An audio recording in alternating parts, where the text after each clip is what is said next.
In front of me is ASUS Zenfone 10 and today I would like to show you how you can apply animated live wallpaper called Magic Fluid.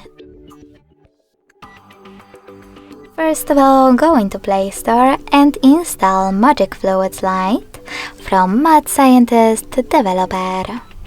When it's ready, open it. And if you want to mute the music right away by tapping on the bottom left corner. Now click on those three lines at the bottom right one. Select Set as Live Wallpaper. And tap on the gear icon at the top right corner.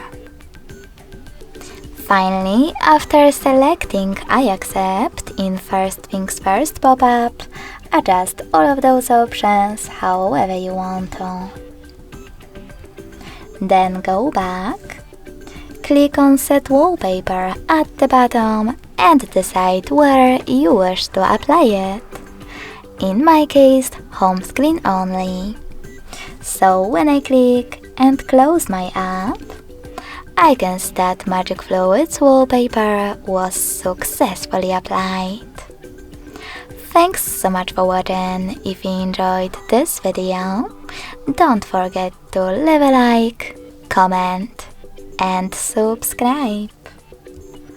Bye!